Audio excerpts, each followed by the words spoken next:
दाहोद की एक खबर है जहां पर भगवान जगन्नाथ जी की 19वीं रथ यात्रा को धामधूम से निकाला गया था और इस दौरान पुलिस का कड़ा बंदोबस्त भी तैनात देखने मिला था।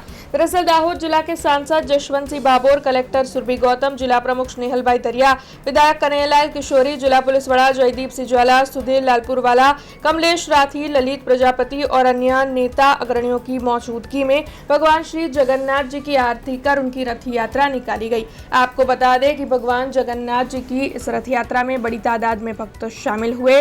रथ यात्रा जो है वो दाहोद के पाड़वा होकर सरदार चौक से नेताजी बाजार होकर गुजरी और फिर विभिन्न इलाकों में से निकलकर रणछोड़ राय जी के मंदिर पर पहुंची। इस दौरान दाहोद जिला पुलिस का कड़ा बंदोबस्त तैनात देखने मिला।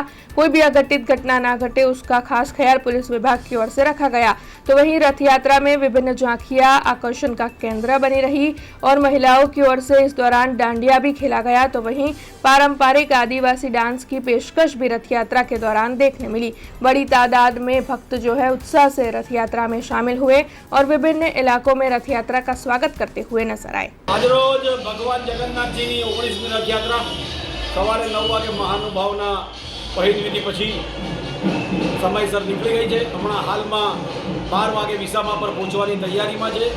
जे पण ए भक्तो यात्रामां जोड़ाया है भक्तोनो अमे खूब खूब आभार मानीए छीए। यात्राने भव्यथी भव्य बनावी छे। आज हजी पण विसामा पछी यात्रा गोविंदनगर थई, माणेक चौक थई, देसाईवाड़ थई અને નિજ મંદિર પાછી પડશે એમજી રોડ થઈને। હજી ભક્તોને અપીલ કરીએ છીએ કે એ બધા જોડાય ભક્તો અને યાત્રાને ભવ્યથી ભવ્ય કરે। જય જગન્નાથ। આપનું નામ? કમલેશ રાઠી, જગन्नाथ जी यात्रा कन्वीनर। हमसे जुड़े रहने के लिए हमारे YouTube चैनल को सब्सक्राइब करें और नई वीडियो की नोटिफिकेशन के लिए बेल आइकॉन को दबाएं।